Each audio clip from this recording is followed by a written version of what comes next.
Hello and welcome to Seeing Red. It is May 28th, 2024, Tuesday, May 28th, 2024. I am Will Leitch, here as always with the great Bernie Miklasz. Follow us on Twitter/X, Seeing Red Pod, email seeingredpod@gmail.com. Bernie, doggone it, I hope you had a great Memorial Day weekend. Oh yeah, Did you grill some dogs? Did you put some? We did not go. I was in New York with my son this week. I saw the Instagram photos. That outstanding. Yeah, he got to briefly operate the camera during my segment with Steve Phillips, and Mark Feinsand on MLB Now, and he briefly was operating the camera, making him power hungry. That he was basically controlling a major cable network himself. He could have moved the camera wherever he wanted. He didn't, but he thought his brother probably would have did something crazy. So we got this email this week and I can't find it. So I apologize if you're the person sending me this email. So for some reason, I cannot find the email right now. But basically, they sent us the email after last week's show saying, love the show. I'm remembering that part correctly. Saying, love the show.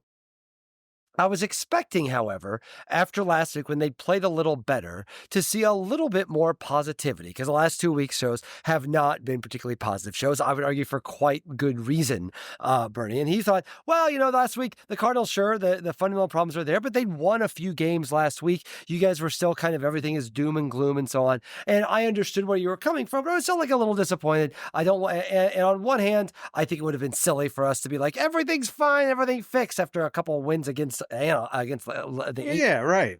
But at a certain level, I also don't I feel obliged to point this out because there was a podcast where I certainly notice that we get more email when the Cardinals aren't doing well. I want to make it as clear as possible. I want the Cardinals to do well. I would rather have the show be not as exciting, but the Cardinals winning and having the dominant force. I think we've done some really fun shows during some really great eras of Cardinals baseball. We weren't doing this in 2004 or 2006 or 2011, but certainly I thought this show was pretty giddy during the Pujols run of a couple of years ago. So we want positivity, even though I think some of the fundamental things are going on. I want to be able to look at a Cardinals team that's doing well and say, hey, this is fun. I like this. There are things that are positive. And I think we clearly have seen this in the last week. For them to go and sweep Baltimore, ending the sweepless streak, amusingly, this incredible streak the Orioles had, the Cardinals in that, and then to win 2 against the Cubs, both in kind of interesting fashion.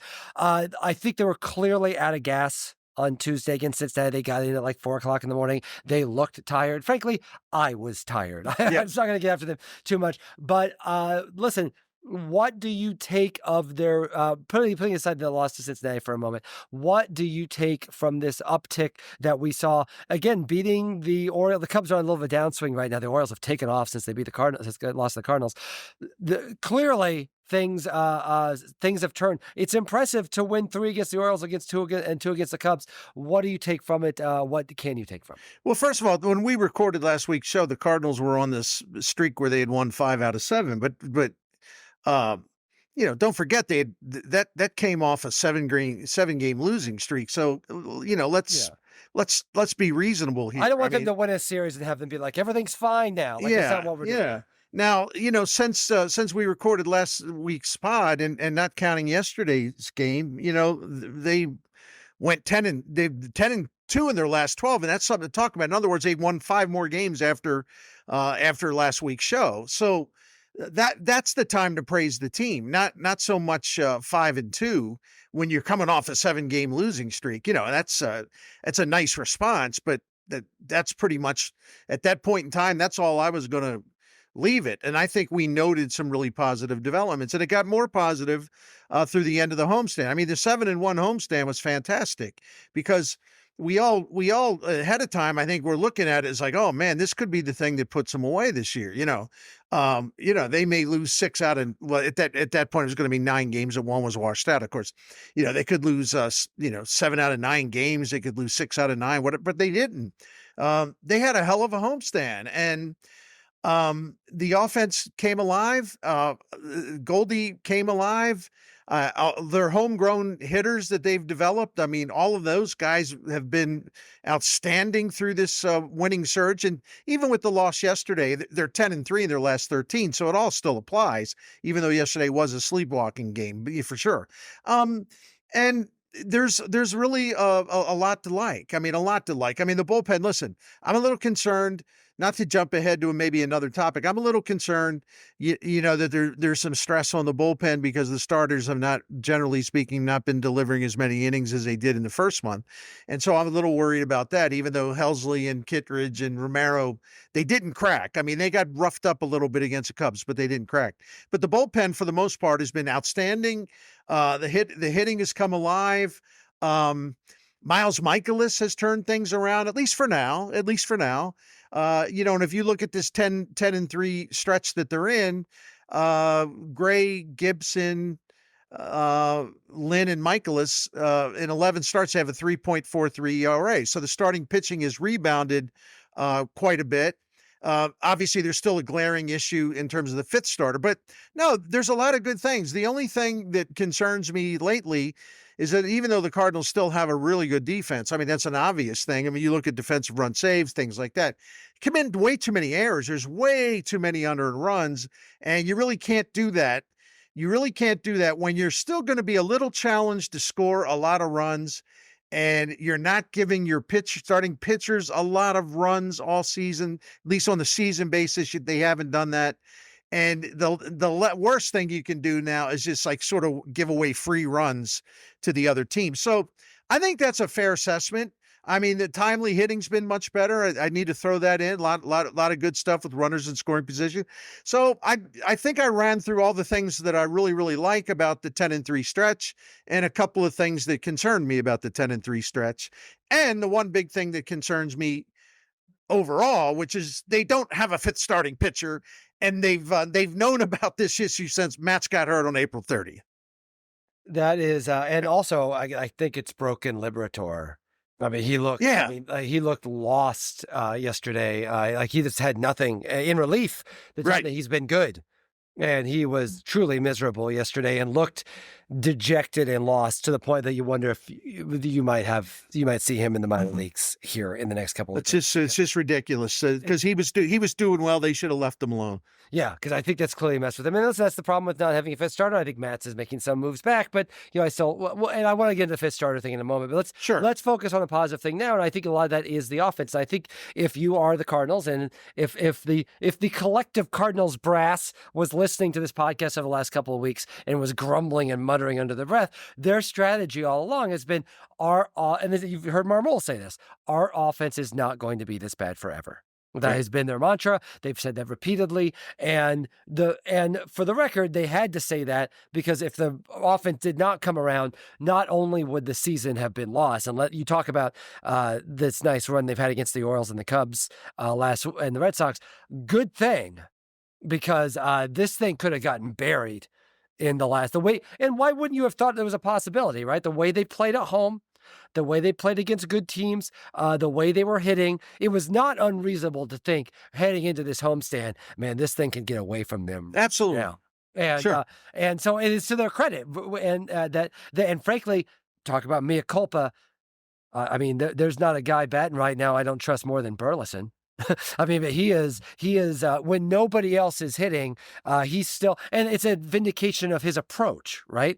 Like so much of it's a vindication of his approach that, like, we've talked about him having kind of warning track power, and you're seeing a little bit more power, but like the guy just hits the ball hard, and you're starting to see him he's starting to go opposite field a lot more. I've noticed that. In fact, even when he had grounded out with the bases loaded the other day, that almost got through. That was a smart place of hitting. You're seeing him smart. And I also love, that was a great vibe moment. I would argue the best vibe moment of the year was when Carpenter got that hit on Saturday and Burleson came around to score and made a big deal out of, like, hey, see, I'm faster than half the people in Major League Baseball, which I still have a hard time believing now that pitchers aren't running anymore, but maybe that's true. But more to the point, that's a good vibe moment. That was a great Carpenter moment, right? Like, that's sure. Those are the good vibe moments that were absent entirely last year, other than Wainwright's 200th win.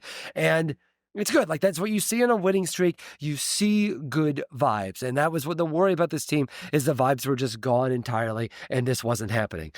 So what you've seen from Burleson is a vindication of that. What you've seen from Gorman, Gorman is still streaky. I think we'll see there are times where Gorman, you'll watch him like, oh, he is so striking out in this this at bat. But you see that, and frankly, not just Burleson. I think this is not a coincidence that a lot of this is happening now that Newbar's been in the lineup every single day. I think he's been a spark. He's made a big difference. And let's face it, the best player in this team this year has been Mason Wynn, Yep. offensively and defensively, and that is vibes, right? That's something you want to see. I was hoping that Mason Wynn and Jordan Walker would be two of those guys doing this year. Wynn is the guy that's done that. That's a vindication. It's the young guys. Goldschmidt coming along a little bit. Arenado, we'll talk about Arenado in a moment. But listen, think about the win on Sunday. Why do they win on Sunday? Because because there are times where you get shut down, but you have Paul Goldschmidt. And Paul Goldschmidt hits two homers, and you win a game you wouldn't have won otherwise. That's good. That's the plan. That's how this is supposed to go. That's the question, though, is once again, Arenado gave an interview. He's in another slump. He gave an interview with Lynn Worthy and I think other beat reporters after the game Monday, and he may have been just tired, but he's very reaching again. He looks lost in a way where he was making adjustments that he's still not hitting for power, but he was making adjustments that were helping out. Those don't seem to be working now. Frankly, that looks like the league adjusting to Arenado's adjustments is what that looks like to me, and that is worrisome. I think you've heard that a lot. There's just worry about Arenado's bat speed moving forward. When you look at this offense, do you see this offense as an uptick? Do you see this as the natural level? Is there reason to think that this offense, which, scored, I think in the first however many games they had scored more than 7 runs 3 times, and they did it 3 times in the next week. I think there's reason to be excited, but do you think this is their natural level, or do you think this is just an uptick during that? It's a tough thing to answer because first of all, I'm of the opinion, and I've written this a bunch of times already. I keep repeating myself, but that's all right. Um, the Cardinals are at a point, and with all due respect to Paul Goldschmidt, because he has had a really good week or 9 days or whatever he has. I mean, outstanding, and you hope that he keeps it up. But realistically, I'm just telling you how I feel. The Cardinals are at a point where they can't count on those two guys the way they did in 2021, 2022, even, of course, in 2023, not to the magnitude of 2022, but still, it's always been like, okay, Goldie and Arenado, they're our guys. I mean, they're the all-stars. They're the future Hall of Famers. They'll do something, they'll get us going. We got to do our thing, but those guys will come through because they always come through. They're stars. That's no longer true. You can't count on them to come through. So that's why, to me, the best thing about this 10-2 streak before yesterday was the collective hitting performance of Nootbaar and Donovan and Gorman and Burleson and Wynn and Herrera. I mean, these are all 6 homegrown hitters, and they carried the team. They flat out carried the team during this 10-2 surge that the Cardinals went on. And to me, that's got to be the new norm. They're going to have to carry the team because they have youth on their side. They have kind of this, aiming, going for or entering their career peak seasons. They've got everything working in their favor. They're all playing a lot, so there's no excuses there about, in and out of the lineup. These guys are going to have to continue to do. Now, listen, I think it's unfair to expect them to be that great, but they're going to have to continue to carry this offense the way they did. Nootbaar, Donovan, Gorman, Burleson, Herrera, Wynn, the way they've done, during a pretty quiet time for a terrible time for Arenado, a cautiously optimistic time for Goldie, and without Wilson Contreras. I mean, this team's had a winning record without him. And again, these 6 players that I referred to, they're responsible for that as well, for producing enough runs to compensate for some of the problems, including injuries, including not having him 5th starter, including, Arenado getting old and looking like it, Goldie kind of up and down. These guys have to do this over and over and over again. This is their time. This is their team. I really feel that way. Yeah, and I think it's frankly medium to long term. I think it's clarifying for the Cardinals to Mhm. see to not Like, no longer can you look at it, see, even with Goldschmidt's, little hot streak, and again, they win Sunday because of Goldschmidt. There've been like it's you forget how fun it is to watch Goldschmidt hit a homer. He's fun to watch hit a homer, and to get hit one in the Big Mac lands, it's fun to watch. You always kind of forgot about it, and it's fun to see him smile and like enjoying himself a little bit. But there was a time where we thought the Cardinals were going to extend Goldschmidt for a couple of years and make him a Cardinal for life and that sort of guy. I think it's clarifying now to see not just Goldschmidt, but Arenado be like, okay, we have to do exactly what you're talking about, which is treat these guys as steady guys, but not the guys that have to carry us. And I think that's helpful, not just for this year, but moving forward, when you talk about what happens with Goldschmidt this offseason. If you're telling me that Cardinals don't re-sign Goldschmidt at the end of the season, I'd be a little disappointed because I like Goldschmidt and I think that he's established himself well as a Cardinal while not having really some of the postseason success that we've seen from traditionally long-term Cardinals, but certainly has not been a disaster for the Cardinals. But if he walked on and went to another team, I feel like it'd be a little bit like Holiday going to another team late. It'd be fine. Like it'd be fine. Well, I don't know. I don't know. I mean, I'm gonna hold off on that one. I mean, I don't. I got all the arrows are pointing down, and he'll be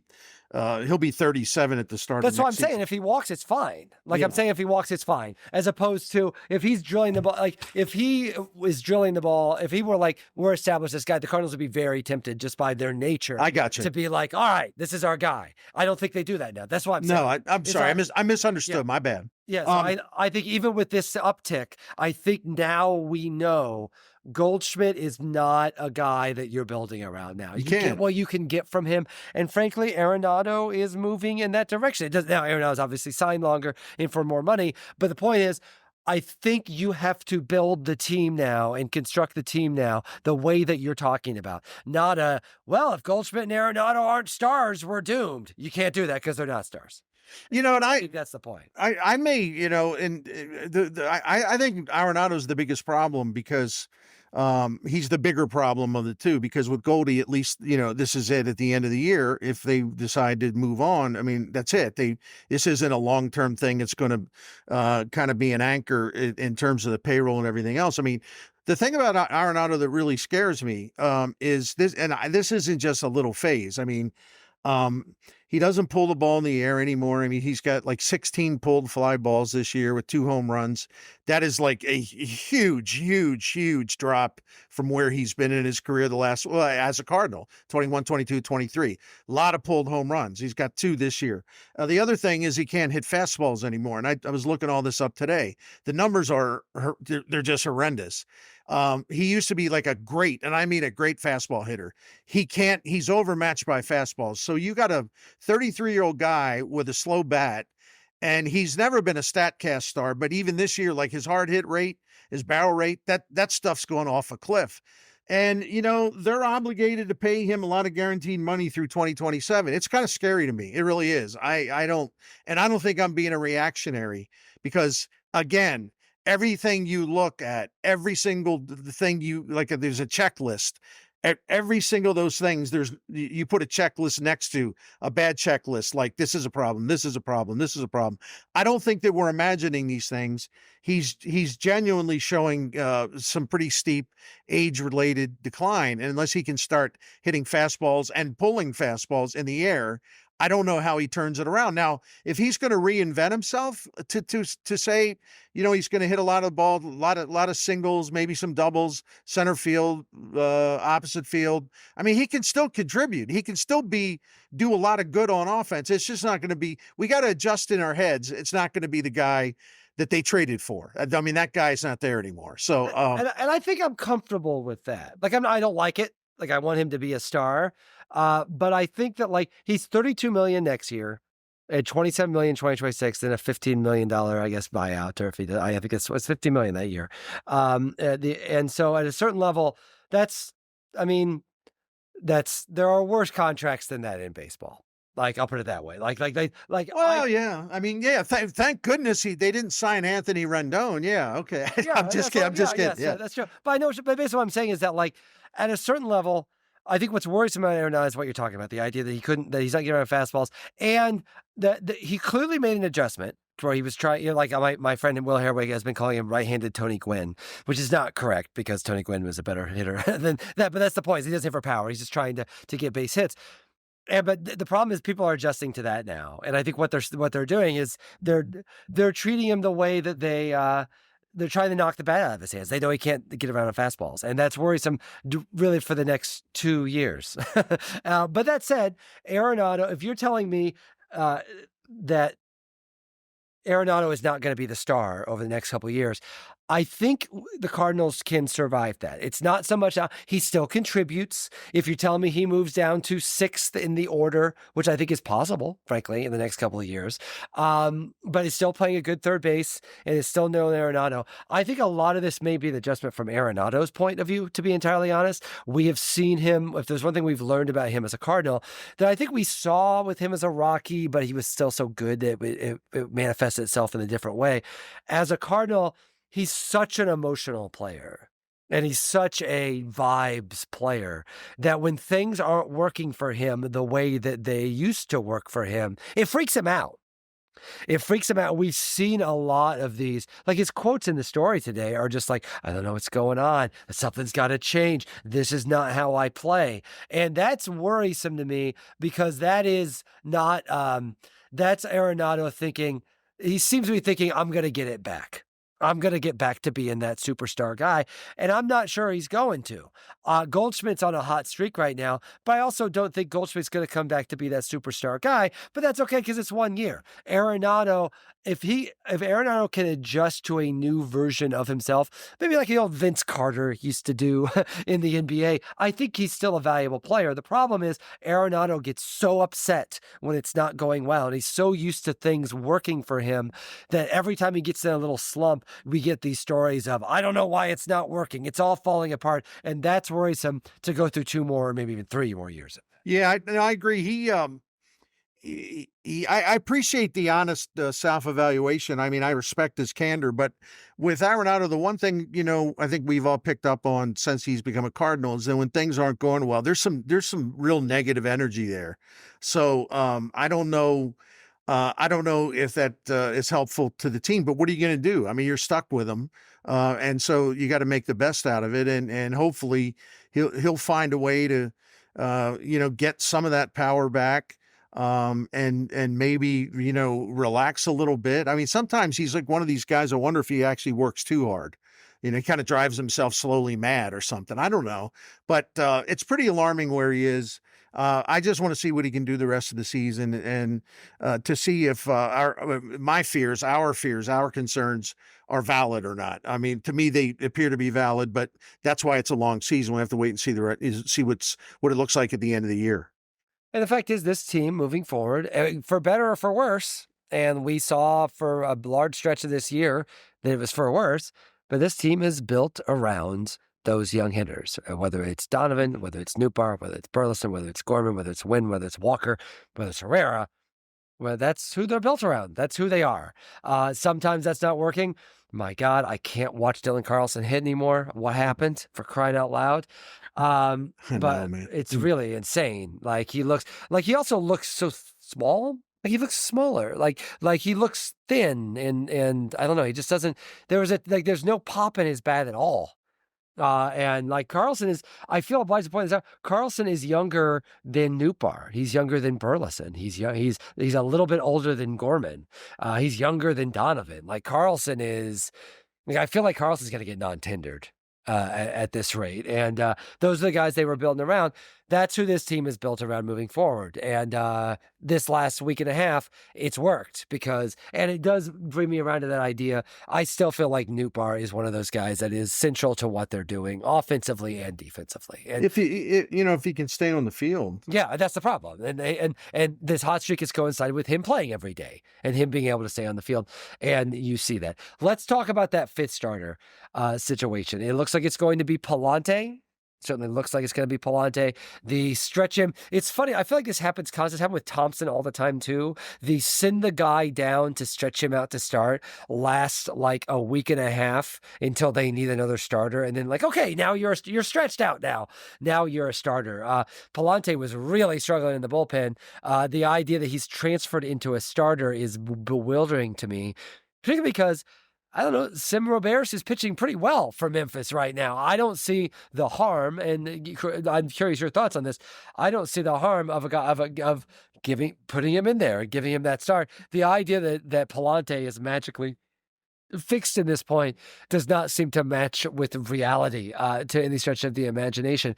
Palante has in his 3 starts has looked not bad for Memphis, but the idea that that's fixed or he's fixed, I'm just getting a little tired of the musical chairs on that. I think the Roberts thing is the idea. I think they think Matz is going to be back sooner than they think, which I'll believe it when I see it. But at a certain level, that fifth starter problem, it's now ruined, at least in the short term, it's ruined Liberator. I don't see how the Palante thing gets any better. And you need a fifth starter because these games are going to start getting tight. Number one, the Cardinals have now harmed. I'm not going to say irreparably harmed, but at times I feel that way. 2 promising starters, Zach Thompson and Matthew Liberatore, just simply by yo-yoing them back and forth. Bullpen, starter. Oh, we changed our mind. Now you got to go back to the bullpen. Wait a minute. You got to start, stretch out. It's like they just jerk these guys around so much. It's absolutely hindered their development. And I think it makes me sick because this organization used to be among the very best at developing young starting pitching. Now if there's anybody worse than they are at this moment in time, I don't know who it is, but the Cardinals are down there near the bottom. They have no idea what they're doing, and it's sad. And really, this is more of a front office thing than a manager thing. Although, again, Ali Marmal's a convenient scapegoat for everything. I try to be discerning about that and be fair.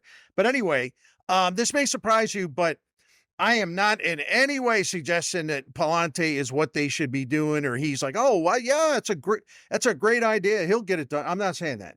I do know this. And this is real small sample stuff, but they have used him as a starter at the big league level, and he's made 10 career starts, and his ERA is under 4. And there's no stuff there that's really glaringly bad. And I just wonder, it's a point that Derek Gould made on my radio show a few weeks back. He said one of the things the Cardinals have done is they've had some really good arms in the minor leagues, but they decided they're gonna turn them all into relievers. And why? Gould's like, what? I don't I just don't understand why they didn't give some of these guys a chance to start, just groom them as starters. Palante may be one of those guys because they talk themselves into believing that this is some kind of ace shutdown reliever, and he's not. When he has started, he's done a respectable job. It's only 10 starts, but I will just say this, those 10 starts were decent enough, solid enough, especially if you're talking about a 5th starter, to keep it in perspective, that leaves me wanting to see more. I don't have a problem with taking a look at him in this role. Ultimately, they're going to have to upgrade it. So I'm okay with them trying this with Palante, only because in the past, he's done a pretty solid job when given the ball as a starting pitcher in the big leagues. It's just a small sample. So I mean, it's at this point, Palante, I was kind of ready to like get rid of Palante a couple of weeks ago. So at this point, why not? Like they have no better options there. There's nothing better they can really do at that point. Just go ahead and just run with it, I guess, at this point. But I mean, if this for a little while, this is a serious contender for the Cardinals are back in the playoff chase now. This is not like a theoretical conversation anymore. Like they're getting out of the wild card. They're back in it. Like that's what this last couple weeks bought you, right? You're back in. I get to watch baseball this summer. This is going to be great. I can't wait. That's the good news. The bad news is now you have to, like, these games matter again. And you can't dork around with Palante if he gets shelled in 2 starts and try Roberts. If that doesn't work, we got to do something, go get something. But at a certain level, like you're in this now. We've talked so much about how pivotal this season is and how much the Cardinals need to show progress. It's why we freaked out so much the last couple of weeks that this would be the year. If they don't get this figured out, we've got a serious problem. All right. We had some interruptions during the show. By the way, I apologize. The air conditioner went out on my house while I was going to New York this weekend, and it's getting fixed. And there's been a lot of chaos. And also, I picked my kids camp because the kids are already school down here. So we're doing a short wrap up show. So Bernie, thank you for being patient You with me. got it, And man. if I did any bad editing, let's talk about this week moving forward now. I guess a little bit about what they're going to do, how they perceive the first game in the Reds of the Red series was a loss, but I will give them Monday's loss. They looked exhausted. And I know people are like, they're baseball players. They should be. It's not like whatever. You get in at 4 o'clock in the morning. It's an unusual set of circumstances to have a night game that starts 3 hours late and then travel for a 4 o'clock game the next day. Yeah, I mean, That- not ideal, and yeah. they kind of look like it. I mean, it was really bad offensive performance, well, defensive too, for that matter. But what are you going to do? I'm with you though. I mean, it's no excuse because there's all kinds of travel horrors during the baseball season in terms of late arrivals and all that. But I can understand why it happened. I'm not saying, well, that justifies everything, but I can understand why something like that would happen. But that's why it's important for them to bounce back to Tuesday and Wednesday and win the series in Cincinnati. And then they got to go to Philly. And listen, that's going to be a tough one. I mean, the Phillies are great, but then again, the Cardinals just had a chance to try themselves against the Orioles and won 3 in a row. And they added to the Cubs' misery by winning 2 in a row. They won a series from a Boston team that came in as the best pitching in terms of ERA in the majors. So they've passed the test lately against really good opponents. I don't think the games in Houston early next week are going to be all that easy either. But it's a really good test because when a team starts to win and they start to turn things around, and they are, as you noted earlier in our pod, they're whether people want to scoff at the state of the National League or what, and go ahead, it's okay. But the fact is, they are in the race now. I mean, there's no question. As we sit here today, they are in the race. I mean, that's a fact. But You just when got to you be a 500 team to be in the race. yeah, but when you get in the race, you got to show that you belong. I mean, again, I really have enjoyed this 10-2 stretch, now 10-3. I've really enjoyed it. It's been fun, it's been entertaining, it's been lively. Busch Stadium was awesome for the Cubs series. And but you got to kind of prove that you can do it over a longer period of time. And I think that this road trip sort of encompasses what the challenge is. Okay, you got back in the race. Good for you. We loved it. We enjoyed it. It was fun. Now, can you keep doing it?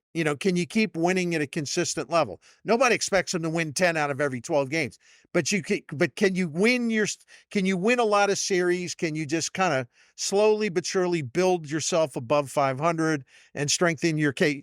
Yeah, strengthen your case. Yeah, and I think you could also erase a lot of the good work that you did in the last week, right?